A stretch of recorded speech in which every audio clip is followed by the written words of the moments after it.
آج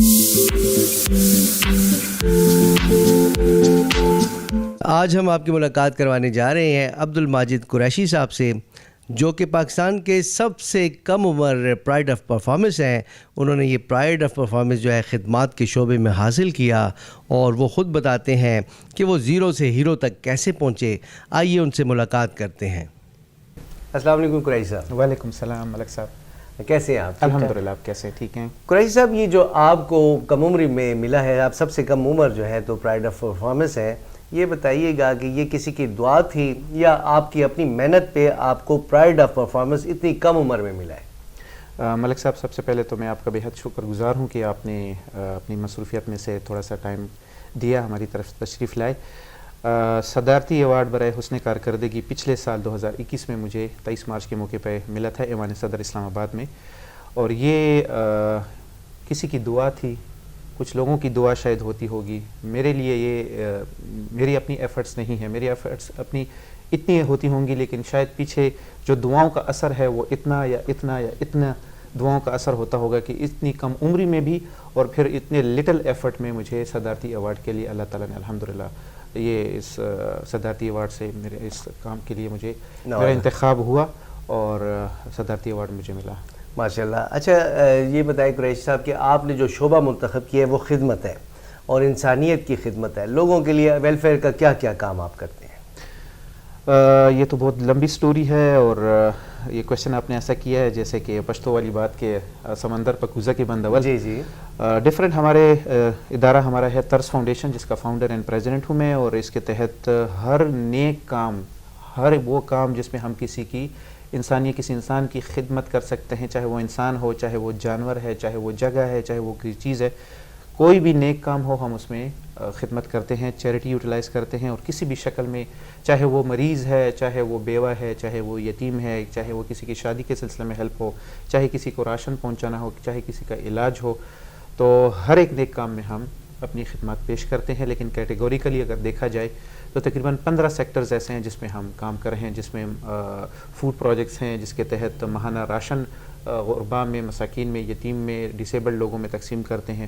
ماہانہ کفالت پروگرام ہے جس کے تحت ہمارے پاس اس وقت پشاور کے 116 رجسٹرڈ خاندان ہیں جس کی ہم ماہانہ کفالت کر رہے ہیں۔ ماہانہ 10,000 سے 20,000 روپے ان کو گھر کے اخراجات چلانے کے لیے وظیفہ دیتے ہیں، اور یہ تمام فیملی جو ہیں یہ سفید پوش اور ایسی فیملیز ہیں جن کے کمانے والے کوئی نہیں ہے۔ اس کے علاوہ پھر یتیم بچوں کی شادیوں کے سلسلے میں ہم ہیلپ کرتے ہیں، اس کے علاوہ یتیم بچوں کے اور بچیوں کے ایجوکیشن کو ہم سپورٹ کر رہے ہیں۔ اس کے علاوہ ہمارے ڈفرینٹ فلاحی کام چل رہے ہیں، میں آپ کو ایک ایک اگر بتاتا رہوں تو انٹرویو لمبا ہو جائے۔ جی دوستو، قریشی صاحب نے جو ہے تو کمپیوٹر میں ماسٹرز کیا ہوا ہے، اور اس کے بعد انہوں نے کچھ عرصہ جاب کی اور پھر فلاحی کاموں کی طرف آ گئے۔ یہ میک شفٹ کیسے ہوا قریشی صاحب سے پوچھتے ہیں۔ جی قریشی صاحب، یہ کس طرح سے، اگر میں آپ کی جگہ ہوتا تو جاب کرتا رہتا اور کوئی بھی ہوتا تو کیسے خیال آیا کہ جاب کو چھوڑ دیا جائے اور فلاحی کاموں کی طرف آیا جائے؟ جاب تو میری کنٹینیو تھی، جاب چھوڑنے کا کوئی ارادہ نہیں تھا۔ میں 2004 سے ایک انجینئرنگ کمپنی میں as an IT in charge plus business development manager کے طور پر کام کر رہا تھا۔ 2010 میں ماسٹرز میں نے کیا پشاور یونیورسٹی سے، کمپیوٹر سائنس ڈپارٹمنٹ سے، اور سم ٹائم ایسا ہوتا ہے کہ انسان کی ایک بات جو ہے نا اس کی زندگی اس بات سے بدل جاتی ہے، تو ٹرننگ پوائنٹ وہ بن جاتا ہے۔ تو ہمارے بھی کچھ اس طرح میرے ساتھ کیس ہوا 2010 میں پشاور یونیورسٹی میں، جب میں کمپیوٹر سائنس ماسٹرز کر رہا تھا، تو ہمارے ایک لیکچرر تھے رحمان علی صاحب، وہ اپنا لیکچر شروع کرنے سے پہلے ایک 10 منٹ ہمیں ایک ٹاپک آف دا ڈے کچھ دے دیا کرتے تھے کہ آج اس پر جنرل ڈسکشن کرتے ہیں نا، کیونکہ یونیورسٹی سے نکلنے کے بعد ظاہر سی بات ہے اسٹوڈنٹ کو پروفیشنل لائف میں آنا ہوتا ہے، قدم رکھنا ہوتا ہے۔ تو وہ بھی ہمارے ساتھ کافی زیادہ محنت کوشش کرتے تھے کہ یہ اسٹوڈنٹ اب یونیورسٹی سے نکلیں گے تو پروفیشنل لائف میں قدم رکھیں گے تو ان کے لیے کانفیڈنس لیول ان میں ہو اور آگے جا کے یہ کچھ کرے پریکٹیکلی۔ تو وہ ہمیں کچھ ڈیلی کچھ نہ کچھ لیکچرز سے شروع کرنے سے پہلے، فارمل لیکچر شروع ہونے سے پہلے وہ ہمیں کچھ ٹاپک دے دیا کرتے تھے جنرل ڈسکشن کے لیے۔ تو ہم اسٹوڈنٹس جتنے بھی ہم کلاس میں 60-70 اسٹوڈنٹس ہوا کرتے تھے، میل فیمیل، ہم اس پر جنرل ڈسکشن پر، جنرل ٹاپک پر ہم ڈسکشن کیا کرتے تھے۔ ایک دن ان کی ایک بات جس نے میرے لائف کا ٹرننگ پوائنٹ بن گیا نا، اور جس کی وجہ سے آج ہم یہاں جو بیٹھے ہوئے اس آفس میں، طرز فاؤنڈیشن آفس میں، وہ انہی کی اس بات کی وجہ سے جو ہے تو سارا وہ کام سلسلہ شروع ہوا۔ انہوں نے اپنے لیکچر شروع ہونے سے پہلے جو جنرل ڈسکشن ہو رہی تھی اس میں یہ بات کہی تھی کہ آج سے آپ یہ سوچیں کہ حقوق اللہ کے ساتھ ساتھ حقوق العباد کے لیے آپ لوگ کیا کر رہے ہیں. انہوں نے ہم سے کویشچن پوچھا ٹھیک. اور انہوں نے بتایا کہ اپنی تعلیم اور اپنی اس تربیت سے نہ صرف اپنی ذات اپنے آپ تک فائدہ پہنچائیں بلکہ نکلیں اور لوگوں کی خدمت کریں, مدد کریں لوگوں کی. اچھا. اور وہ مدد ایسی نہیں کہ جا کے کسی کی پیسوں کی شکل میں ہیلپ کریں. آپ کوئی بھی اچھا کام ہو وہ آپ کر سکتے ہیں. اور رات کو سوتے وقت آج آپ نے مشن شروع کرنا ہے کہ رات کو سونے سے پہلے سوچنا ہے کہ آج میں نے ایک حقوق اللہ تو ہم کرتے ہیں ٹھیک ہے, نماز پڑھنا, روزے رکھنا وغیرہ وغیرہ. حقوق العباد کے حوالے سے آپ نے کیا کیا. تو ڈیلی رات کو سونے سے پہلے آپ نے سوچنا ہے کہ آج کے دن میں نے حقوق العباد کے بارے میں کیا کیا, کیا کوئی ایک اچھا نیک کام کیا. وہ اچھا کام یا نیک کام ضروری نہیں ہے کہ جا کے کسی کی پیسوں کی شکل میں ہیلپ کر لیں. آپ راہ چلتے راستے میں تکلیف دہ چیز دیکھتے ہیں اس کو سائڈ پر کر لیں, اس پر پیسہ نہیں لگتا. آپ کوئی اوپن گڑھا ہے اس کے سائڈ پر اینٹیں یا پتھر رکھ لیں, یہ بھی ایک اچھا کام ہے. آپ کوئی راہ چلتے کوئی ضعیف آدمی سڑک کراس نہیں کر سکتا, اس کا ہاتھ پکڑ کے سڑک کراس کروا لیں. آپ کوئی دو بندے ہیں آپس میں نہیں لگتے ان کی صلح کرا دیں, اس پر پیسے نہیں لگتے. لیکن اپنی طرف سے آپ یہ ایفرٹ کریں اور رات کو سوتے وقت آپ نے بس یہ مشن شروع کر لینا. تو وہ دن اور آج کا دن ہے ماشاءاللہ. تو وہ سلسلہ شروع ہوا الحمدللہ, اور ڈیلی کچھ نہ کچھ اپنی طرف سے اچھے چھوٹے موٹے فلاحی کام میں نے شروع کیے اپنی مدد آپ کے تحت. چونکہ میں آلریڈی جاب پر تھا ٹھیک, تو میں نے کیا کیا کہ الحمدللہ سیلری میری اچھی تھی, تو ڈیلی میں نے سوچا چلیں چونکہ میں انجینئرنگ کمپنی میں جاب پر تھا اور بریک ہمیں 1 سے 2 بجے کے درمیان 1 گھنٹے کی بریک ہوتی تھی. تو میں اپنی سیلری سے ہی باہر بریانی کی شاپ سے بریانی پرچیز کر کے 5 لوگوں کے لیے اور جوس کے ڈبے, وہ حیات آباد میں ہمارا آفس تھا, تو حیات آباد میں بریک کے دوران نکل جایا کرتا تھا. 4 یا 5 لوگ مجھے جو بھی سڑک پہ مل جایا کرتے تھے ان میں بریانی کے ڈبے تقسیم کرتا تھا. آفس والوں کو پتہ لگا کہ یار یہ بریک میں نکلتا ہے اور ایسے لوگوں کی ہیلپ کرتا ہے. آفس والے ہمارے انجینئرس تھے, انہوں نے ایک نے پیسے دیا, دوسرے نے پیسے دیا کہ یار ماجد یہ میری طرف سے بھی کنٹریبیوشن ڈال دو, 5 لوگوں کو تم کھانا کھلا رہے ہو, 5 لوگوں کو میری طرف سے بھی کھانا کھلا. وہ 10 ہو گئے, 10 سے پھر 20 ہو گئے, 20 سے پھر 30 ہو گئے, پھر 50 ہو گئے. پھر فیملی والوں کو پتہ لگا, میرے فیملی ممبرز اور گلی محلے اور دوستوں والوں کو پتہ لگا کہ یار یہ ایک چھوٹا ایک نیک کام کر رہا ہے, تو انہوں نے بھی کنٹریبیوشن دینا شروع کر دی. تو اس میں آپ کو میں ایک مزے کی بات بتاؤں کہ یہ ان دنوں میں تقریباً 2013 میں انٹرنیٹ اور فیس بک اور سوشل میڈیا عام ہونے لگا. اور تو سوچا میں نے کہ یہ جو نیک کام کر رہا ہوں وائی ناٹ ان کو ہائی لائٹ کیا جائے فیس بک پر بھی, تاکہ اگر اور لوگ بھی اس نیک کام سے راغب ہو جائیں اور اس نیک کام میں اپنی بھی کنٹریبیوشن ڈالنا چاہیں اور اسی طرح کا کام کرنا چاہیں تو وہ کر سکیں گے. تو پھر کیا کیا کہ یہ جو لنچ باکسز میں تقسیم کرتا تھا چھوٹی چھوٹی ویڈیوز کی شکل میں اپنے فیس بک پروفائل پر میں نے ویڈیوز اپلوڈ کرنا شروع کر دی. وہ ہم نے دیکھی ہیں, آپ دے رہے ہیں کچھ فقیروں کو, کچھ جو ہیں تو پیسے بھی دے رہے ہیں. بالکل. اور اس کے علاوہ جو ہے کوئی سویٹرز وغیرہ یا کپڑے دے رہے ہیں. بالکل. تو وہ جو ہے اس سے مطلب یہ ہے کہ آپ کا پیغام لوگوں تک پہنچا بہت زیادہ. بالکل ایسا ہی ہے, اسی سے یہ سلسلہ شروع ہوا. آپ کو میں ایک اور مزے کی بات بتاؤں کہ فیس بک ہے, انٹرنیٹ ہے, کچھ لوگ اچھے مقصد کے لیے یوز کرتے ہیں, کچھ لوگ فضول چیزیں اپلوڈ کرتے ہیں, گانے بجانے اور فلمیں اور یہ چیزیں. 2013-14 وہ ایک وقت تھا جب جو میں نے مشن یہ شروع کیا تھا لنچ باکسز ڈسٹریبیوشن, اور 2-3 سالوں میں پھر گلی محلے والوں نے بھی, رشتہ داروں میں, فیملی ممبرز نے بھی اور آفس والوں نے بھی اس نیک کام کو سپورٹ کرنا شروع کر دیا تھا. تو 2013-2014 وہ وقت تھا جب میں نے ریئلائز کیا کہ یہ فیس بک لوگ فضول کاموں کے لیے یوز کر رہے ہیں, اپنا ٹائم ویسٹ کر رہے ہیں, فضول ایکٹیویٹیز اس پر ہائی لائٹ ہو رہی ہیں, اور پاکستان کے ایک برا امیج دنیا کو جا رہا ہے. باہر ممالک کے لوگ وہاں پر بھی بدامنی وہاں پر بھی ہے, چوری ڈکیتیاں وہاں پر بھی ہیں, فحاشی وہاں پر بھی ہے, غلط کام وہاں پر بھی باہر ممالک میں بھی ہوتے ہیں. بالکل ہوتے ہیں. وہ لوگ غلط کام ہائی لائٹ نہیں کرتے. صحیح بات. ہمارے پاکستانیوں کی ہماری بدقسمتی یہ تھی کہ ہم اچھے کام کو تو ہائی لائٹ نہیں کرتے, برے کاموں کی ویڈیوز اور تصاویر اپلوڈ کرنا اور پھر ہنسی مذاق کرنا کہ وہ دیکھو فلانا مولوی کیا کر رہا ہے, وہ دیکھو فلانا سیاستدان کیا کر رہا ہے, وہ دیکھو فلانا فلم سٹار کیا کر رہا ہے. لوگ اپنے ذات کی بات نہیں کرتے تھے کہ میں خود کیا کر رہا ہوں, چلے وہ تو برا کر رہے ہیں, میں خود کیا اچھا کر رہا ہوں. تو میں نے سوچا یہ جو چھوٹے موٹے فلاحی کام میں کر رہا ہوں, وائی ناٹ اس کو فیس بک پر, سوشل میڈیا پر ہائی لائٹ کروں. ایک اچھا کام ہائی لائٹ بھی ہوگا. دیکھیں اگر آپ ایک اچھی چیز سوشل میڈیا پر اپلوڈ کرتے ہیں تو لوگ اچھے کام کی طرف راغب ہوتے ہیں. اگر ایک بندہ غلط چیز فیس بک پر اپلوڈ کرے یا سوشل میڈیا پہ اپلوڈ کرے تو لوگ غلط کام کی تشہیر ہوتی ہے, لوگ غلط کام کی طرف راغب ہوتے ہیں.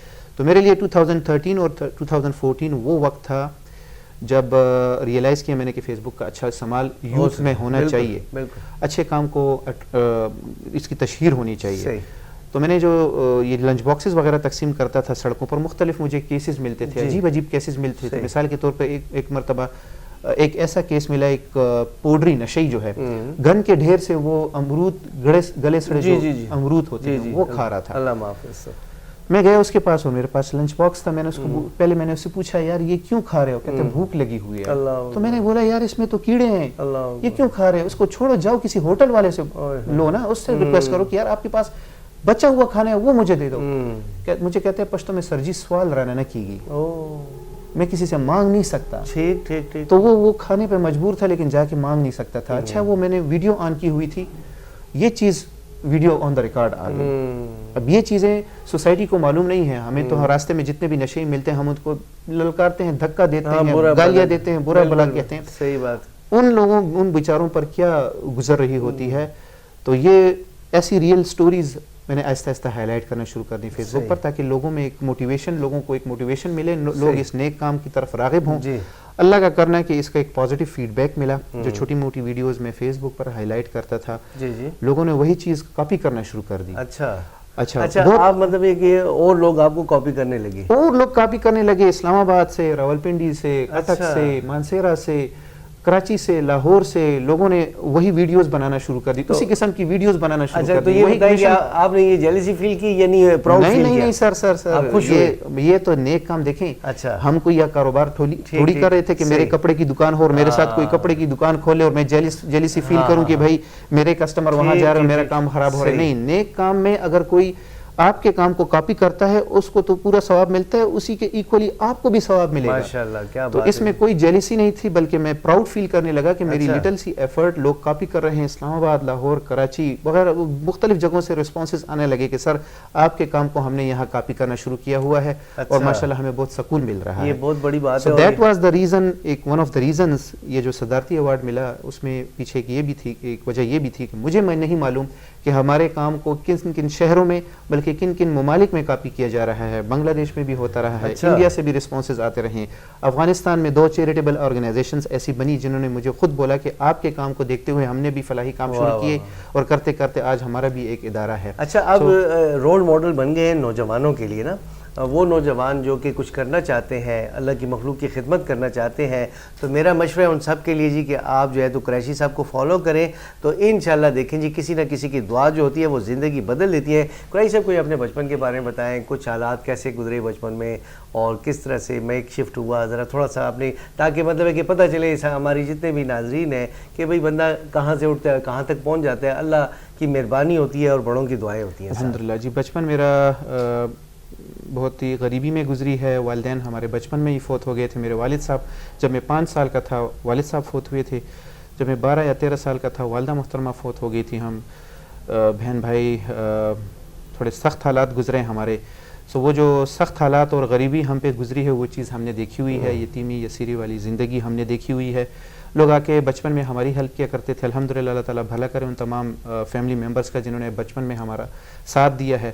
اور کسی نے آ کے کپڑوں کی شکل میں ہیلپ کی, کسی نے راشن کی شکل میں ہیلپ کی, کسی نے ہمارے تعلیم کو سپانسر کیا. تو وہ چیزیں ہم نے خود دیکھی ہوئی ہیں. تو آج اگر ہم لوگوں کے درد کو اگر محسوس کر رہے ہیں نا, یا یہ انڈر دا بینر آف ترس فاؤنڈیشن اتنے لوگوں کی ہم ہیلپ کر رہے ہیں, تو اس کی وجہ بھی یہی ہے کہ وہ چیز ہم نے خود محسوس کی ہے یا وہ سخت حالات سے میں خود بھی گزرا ہوا ہوں. ایک کینسر کا پیشنٹ ہی, میں آپ کو ایک مثال دوں گا, ایک کینسر کا پیشنٹ ہی اگلے بندے کے کینسر زدہ جو پیشنٹ ہوتا ہے اس کی تکلیف کو سمجھ سکتا ہے بمقابلے وہ بندہ جس نے کینسر نہ گزارا ہو. سو ہم نے خود غریبی گزاری ہے. والدین بچپن میں فوت ہو گئے تھے.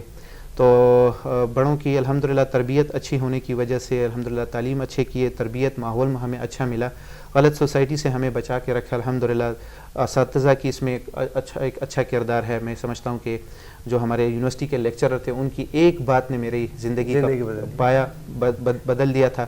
اور اس کے علاوہ جو میں کہہ سکتا ہوں کہ فیس بک اور سوشل میڈیا کے پازیٹیو استعمال نے مجھے اس کام پہ مجبور کیا کہ یہ کام پھیلنا چاہیے. قریشی صاحب میں یہ پوچھنا چاہوں گا کہ اتنا بڑا سیٹ اپ ماشاءاللہ جو ہے اس میں جو ہے تو ورکرز کی ضرورت ہوتی ہے, والنٹیئرز کی ضرورت ہوتی ہے, تو یہاں پہ آفس میں تو مجھے آپ اکیلے نظر آ رہے ہیں. یہ بتائیے گا کہ جب شروع ہوا تو کیسے شروع ہوا اور اب کتنے ورکرز جو ہیں اور آپ کے ساتھ والنٹیئرز جو ہیں شامل ہیں جو کہ یہ آپ کے ساتھ جو ہے ملک صاحب بالکل درست فرمایا آپ نے. سٹارٹ میں جب میں نے یہ فلاحی کام چھوٹے موٹے شروع کیے تھے اس وقت بالکل اکیلا ہی تھا. لنچ باکسز کی تقسیم سے شروع کیا تھا, بریانی کے باکسز تقسیم کرنے سے. آہستہ آہستہ پیسے آتے گئے, کام بڑھتا گیا. لنچ باکسز سے نکل کر پھر ہم نے راشن پیکیجز بنانا شروع کر دیے تھے, اور زیادہ پیسہ آتا گیا. یتیموں کی کفالت شروع کر دی, اور زیادہ پیسہ آتا گیا. یتیموں کی شادیاں شروع کر دیں, اور زیادہ پیسہ آتا گیا. مریضوں کی ہیلپ شروع کر دی. اس میں اب یہ تھا کہ اب مجھے راشن پیکیجز بنانے کے لیے مجھے لڑکوں کی ضرورت پڑتی تھی, دوستوں کی ضرورت پڑتی تھی. گلی محلے کے دوستوں کو انوالو کیا, یونیورسٹی کالج کے دوستوں کو انوالو کیا. کرتے کرتے ایک گروپ سا بن گیا. ابھی الحمدللہ اس 5-6-7 سالوں میں جو ہے تو ہمارا پورا ایک گروپ بنا ہوا ہے. تقریباً 150 سے 200 کے قریب ہمارے والنٹیئرز ہیں, جس میں سے کچھ والنٹیئر دوست یہ ہیں, یہ ہمارا گروپ ہے. کچھ دوست پھر میرے یہ ہیں, یہ کالج یونیورسٹی اور اسکول کے دوست ہیں, یہ علیحدہ ہمارے ساتھ اٹیچ ہوئے ہیں. پھر کچھ دوست ہمارے یہ ہیں, یہ علیحدہ دوست ہیں ہمارے. اس کے علاوہ بھی مزید دوست ہیں. تقریباً 150 سے 200 ہمارے والنٹیئر ممبرز ہیں. یہ تمام برسر روزگار ہیں, اپنے اپنے پروفیشنز میں, اپنے اپنے کالجز یونیورسٹیز میں مصروف رہتے ہیں. And they are just one message away. اگر جب بھی ہمیں والنٹیئر لڑکوں کی ضرورت پڑتی ہے کسی بھی ایکٹیویٹی کو چلانے کے لیے, ہمارا اپنا ایک واٹس ایپ گروپ ہے, وہاں ایک میسج میں کر دیتا ہوں, بھائی مجھے 10 بندوں کی ضرورت ہے, 20 بندوں کی ضرورت ہے, 50 بندوں کی ضرورت ہے. الحمدللہ ایک ہی میسج کال پر سارے دوست اکٹھے ہو جاتے ہیں, اور جو بھی ایکٹیویٹی ہو, چاہے پھر وہ راشن پیکیجز بنانا ہو, چاہے پھر سڑکوں پر کچھ تقسیم کرنا ہو, کیش تقسیم کرنے ہو, ونٹر پیکیجز تقسیم کرنے ہو, راشن تقسیم کرنے ہو, افطار دسترخوان کا اہتمام کرنا ہو, تمام دوست اینی ٹائم اویلیبل رہتے ہیں.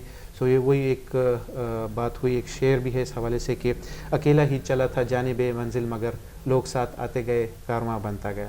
سو الحمدللہ چلا تھا اکیلا.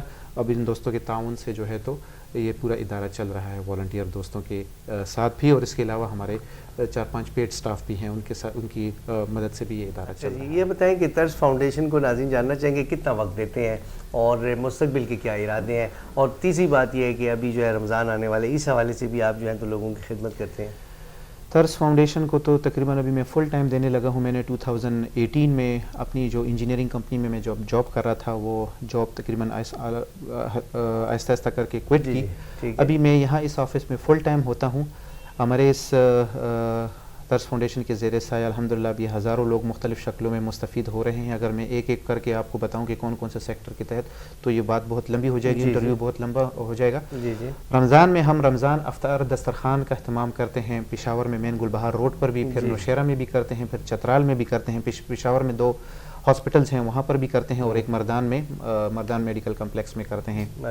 اور اس کے علاوہ رمضان میں ہم رمضان راشن پیکیجز ڈسٹریبیوٹ کرتے ہیں. خیبر پختونخوا کے 7 اضلاع میں رمضان راشن پیکیجز تقسیم کرتے ہیں. اس میں تقریباً کا ٹارگٹ ہمارا ہوتا ہے کہ 1000 سے 1500 خاندانوں تک کم از کم یہ راشن پیکیج پہنچے. اور ہر ایک راشن پیکیج میں تقریباً اس سال ہمارا اسٹیمیٹ جو ہے تقریباً 5500 روپے کا سودا اس میں ہوگا, جس میں بیسک فوڈ کے آئٹمس جو ہیں 20 کلو آٹے کی بوری, 5 کلو گھی, 3 کلو چاول, اور اس طرح لوبیا, چنا اور کھجور اور اچار اور روح افزا وغیرہ وغیرہ بیسک چیزیں جو ہیں تو وہ ہم جو غربا, یتیم اور مریض اور جو ڈسیبلڈ فیملیز ہیں, اور جو ہمارے پاس رجسٹرڈ بھی ہیں, اور جو مختلف لوگ ہمیں ریفر ہوتے رہتے بھی ہیں ٹائم ٹو ٹائم, تو ان میں ہم تقسیم کریں گے رمضان میں بھی. اور اس کے علاوہ رمضان میں ہمیں جتنی بھی زکوٰۃ کی رقم ملتی ہے وہ ہم ہمارے پاس جو رجسٹرڈ خاندان ہیں ان میں کیش کی شکل میں بھی تقسیم کر رہے ہیں. اور اس کے علاوہ عید کے لیے بھی ہم عید کے کپڑے, عید کے تحائف اور ساتھ میں کیش تقسیم کر رہے ہیں. اچھا قریشی صاحب, کوئی کرائٹیریا آپ دیکھتے ہیں, آپ کو کوئی کانٹیکٹ کرے, پتہ کیسے چلاتے ہیں؟ ایک بندہ ایسے ہی آ جائے جو کہ ڈیزرونگ نہ ہو, تو پتہ چل جاتا ہے کہ یہ ڈیزرونگ ہے کہ نہیں؟ نہیں جی, ہمارے لیے سب سے جاب یہی ہوتی ہے کہ ایک بندے کی جب ہم ہیلپ کرنے جا رہے ہیں اس سے پہلے ہم ان کی ویریفیکیشن کرتے ہیں کہ یہ بندہ واقعی مستحق ہے یا نہیں. آنکھیں بند کر کے ہم اس طرح ہیلپ نہیں کر سکتے, کیونکہ ہمارے پاس لوگوں کی امانتیں ہوتی ہیں, صدقہ, زکوٰۃ, خیرات, اور ہم اس صدقہ, زکوٰۃ, خیرات کے ہم وکیل مقرر ہوتے ہیں ایک حساب سے. تو ان کو صحیح جگہ تک, حقدار تک پہنچانا وہ ہماری رسپانسبلٹی ہوتی ہے. تو اس میں یہ ہے کہ ہم پہلے ویریفیکیشن کرتے ہیں, ہماری ویریفیکیشن ٹیم ہے وہ جا کے ویریفیکیشن کرتی ہے اور اس کے بعد ہمیں اوکے رپورٹ دیتی ہیں کہ ہاں یہ واقعی مستحق ہے, ان کی ہیلپ ہونی چاہیے, تب ہم ہیلپ کرتے ہیں. اس طرح آنکھیں بند کر کے ہم. اچھا قریشی صاحب, آخری سوال جو ہے تو وہ یہ ہے کہ آپ نے یہ جو ہے تو گورنمنٹ نے جو مہمان خانے کھولے ہیں جی, اور اس میں بھی آپ جو ہے تو راشن دے رہے ہیں, وہاں پہ بھی آپ کھانا دے رہے ہیں؟ یہ پشاور میں تقریباً 5 پناہ گاہیں کھلی تھیں. ہاں, پناہ گاہیں کھلی ہیں جی بالکل, وہ ہم نے نہیں کھولے, وہ سرکار نے کھولی ہیں, عمران خان صاحب کی حکومت میں کھلی ہیں بے گھر لوگوں کے لیے. وہ جب کھلی تھیں تو ان کو ہم نے خود آفر کی کیونکہ وہاں پر کھانے کا اہتمام نہیں تھا. اچھا, تو گورنمنٹ کو خود ہم نے آفر کی کیونکہ ہمارے پاس چیریٹی الحمدللہ ہوا کرتی تھی. ہم پہلے سڑکوں پر کھانا تقسیم کیا کرتے تھے, فٹ پاتھوں پر سونے والے لوگ, سڑکوں پر سونے والے لوگ. تو ہماری گاڑیاں نکلتی تھی پشاور میں, گھنٹہ گھر میں, صدر میں, پھر یونیورسٹی روڈ پر ہماری گاڑیاں نکلتی تھی, ہم رات کا کھانا تقسیم کیا کرتے تھے. تو وہ جب ہم نے دیکھا کہ پشاور میں پناہ گاہیں کھلی ہیں تو اور یہی یہ جو سڑکوں پر اور فٹ پاتھوں پر سونے والے جو لوگ ہیں وہ ابھی جائیں گے پناہ گاہوں کا رخ کریں گے, تو ہمارے لیے اس سے اور اچھی بات کیا تھی کہ پہلے ہم سڑکوں پر کھانا تقسیم کرتے تھے, اب یہی لوگ جو ہے پناہ گاہوں میں جا کر ایک ہی چھت کے نیچے شیٹ بچھا کر بیٹھیں گے, اور تو ان میں ہم کھانا تقسیم کریں. وہ ہمارے لیے اور بھی فخر اور اعزاز اور عزت کی بات تھی کہ ان کو ایک حیا کے ساتھ, عزت کے ساتھ ایک کھانا ملے. تو گورنمنٹ کو ہم نے خود آفر کی کہ ہم یہاں پر کھانا تقسیم کریں گے. سو الحمدللہ تقریباً پشاور میں جو 5 پناہ گاہیں کھلی تھیں ان میں ہم نے کھانا دینا شروع کیا اور تقریباً 2.5 سال تک ہم نے کھانا دیا. ابھی اس سال جو ہے لاک ڈاؤن, اس سال نہیں پچھلے سال 2021 میں لاک ڈاؤن کی وجہ سے پناہ گاہیں بند ہو گئی تھی. 6 مہینے تک 7 مہینے تک پناہ گاہیں بند تھیں. اس کے بعد جب پناہ گاہیں دوبارہ کھلیں تو گورنمنٹ کی طرف سے الحمدللہ پھر گورنمنٹ کے پاس کچھ فنڈز آ گئے تھے, عمران خان صاحب کی طرف سے کچھ اور مزید فنڈز آ گئے تھے. تو انہوں نے خود پھر ارادہ کیا کہ اب ہم خود, ہمارے پاس فنڈز آ گئے ہیں تو ابھی ہم خود کھانا دیں گے. تو ابھی گورنمنٹ کی طرف سے ادھر کھانا مل رہا ہے, ابھی ہماری طرف سے کھانا وہاں نہیں مل رہا. لیکن جب 3 سال پہلے جب یہ پناہ گاہیں کھلی تھی تب ہم نے تقریباً 2.5 سال تک ہم نے کھانا دیا تھا الحمدللہ. اچھا قریشی صاحب, آخر میں نوجوانوں کے لیے, وہ نوجوان جو بعض اوقات کمپلینٹ کرتے ہیں کہ جاب نہیں ہے یا اور مسائل ہیں, ان کے لیے آپ کیا میسیج دیں گے کہ آپ نے کس طرح سے ایک رول ماڈل بن کے معاشرے میں تبدیلی لے کے آئے, غریبوں کی امداد کی, اور اس طرح سے آپ جو ہے تو یو آر این آئیکن اور آپ کو لوگ فالو کر سکتے ہیں. نوجوانوں کے لیے آخری میسیج جو ہے تو نوجوانوں کے لیے تو میرا میسیج یہی ہوگا کہ آج کل چونکہ آپ کے پاس موبائل ہے, ٹیکنالوجی کا زمانہ ہے, انٹرنیٹ ہے, اور فیس بک نے اور یہ سوشل میڈیا, ٹویٹر وغیرہ نے اس نے دنیا کو ایک کر کے رکھ دیا ہے. پہلے لوگ اگر اپنے پروڈکٹ کی ایڈورٹائزمنٹ کرتے تھے تو ٹی وی چینل کو یا اخبارات میں ایڈورٹائزمنٹ دیا کرتے تھے, پیڈ ایڈورٹائزمنٹس ہوا کرتی تھی. آج کل اگر آپ ایک چیز ایڈورٹائز کرنا چاہتے ہیں تو آپ, دنیا آپ کی انگلیوں کے نیچے ہے, ٹھیک ہے, آپ کوئی بھی چیز ایڈورٹائز کرنا چاہیں تو آپ فیس بک پر ڈال سکتے ہیں. سو اسی طرح آپ اچھے کاموں کو فالو کریں, فیس بک کا اچھا استعمال کریں, دنیا دیکھیں کہ دنیا کیا کر رہی ہے, جو کامیاب لوگ ہیں وہ ان کامیابی کیسے حاصل کرتے ہیں یا کس طرح کامیاب ہوئے ہیں. آپ کے پاس یوٹیوب ہے, یوٹیوب پر ویڈیو سرچ کر سکتے ہیں, آپ فیس بک کو فالو سرچ کر سکتے ہیں, کامیاب لوگوں کو فالو کرنا شروع کریں. اور جو بھی پروفیشن آپ اپنے لیے سلیکٹ کرتے ہیں, کسی استاد کی تو ٹھیک ہے ضرورت ہے, لیکن آپ کو فری آف کاسٹ آپ کو یوٹیوب میں تمام کنٹینٹس اویلیبل ہوتی ہے. جو بھی پروفیشن آپ اڈاپٹ کرنا چاہتے ہیں, لیٹ سے آپ گرافک ڈیزائنر بننا چاہتے ہیں, پہلے آپ کو گرافک ڈیزائنر بننے کے لیے کورسز کرنے کی ضرورت ہوتی تھی. آج کل آپ کے پاس انٹرنیٹ ہے, لیپ ٹاپ ہے, موبائل ہے, آپ یوٹیوب پر ویڈیوز سرچ کریں, آپ کو ہزاروں نہیں لاکھوں کی ٹیوٹوریلز آپ کو گرافک ڈیزائننگ کے حوالے سے مل جائیں گے. اسی طرح کسی بھی پروفیشن کی بات کریں, کوئی بھی پروفیشن ہو آپ فالو کر سکتے ہیں, یوٹیوب دیکھ سکتے ہیں, ویڈیوز دیکھ سکتے ہیں. سو کہنے کا مطلب میرا یہ ہے, یوتھ کو میرا یہ پیغام ہے کہ انٹرنیٹ کا پازیٹیو استعمال کریں اور اس سے کچھ سیکھیں تاکہ آپ کا بھی بھلا ہو اور آپ کی وجہ سے سوسائٹی کا بھی بھلا ہو, پاکستان کا بھی بھلا ہو, اور پاکستان دنیا کی میں جو ترقی یافتہ ممالک کی جو لسٹ ہے اس میں شامل ہو. اپنا بھی آپ کا بھی بھلا ہو اور آپ کے ارد گرد رہنے والے جتنے بھی لوگ ہیں ان کا بھی بھلا ہو. سو انٹرنیٹ کا اور فیس بک کا اور سوشل میڈیا کا پازیٹیو استعمال کریں تاکہ دنیا دیکھے کہ پاکستان جو ہے اس کے یوتھ جو ہے پرامن ہے اور اس کے یوتھ جو ہیں کامیاب ہے. جس طرح انڈیا کے نوجوان جو ہیں کتنی ترقی کر رہے ہیں, ماشاءاللہ ترقی کی اس دوڑ میں شامل ہیں, اور آئی ٹی کا پازیٹیو استعمال وہ لوگ کر رہے ہیں, ترقی کر رہے ہیں. اسی طرح میں چاہتا ہوں کہ پاکستان کے نوجوان بھی کچھ نہ کچھ یہ جو آئی ٹی کی طرف نکلیں اور خصوصاً بالخصوص انٹرنیٹ کا خدارہ پازیٹیو استعمال کریں. یہ فضول ویڈیوز, یہ فضول ٹک ٹاکس وغیرہ وغیرہ, ان چیزوں سے اپنے آپ کو سائڈ پہ رکھیں تو آپ لوگوں کا بھی بھلا ہوگا اور پاکستان کا بھی بھلا ہوگا. قریشی صاحب بہت بہت شکریہ, آپ کے لیے ڈھیر ساری دعائیں اور نیک خواہشات. اللہ کرے آپ اس سے بھی زیادہ آگے جائیں اور مخلوق خدا کی خدمت کریں. آپ سمیت اور جتنے بھی یہ پروگرام دیکھنے والے ہیں سب سمیت. جی ناظرین, آپ کا بھی بہت شکریہ جی. انشاءاللہ پھر ملاقات ہوگی. اللہ حافظ. اللہ حافظ. السلام علیکم.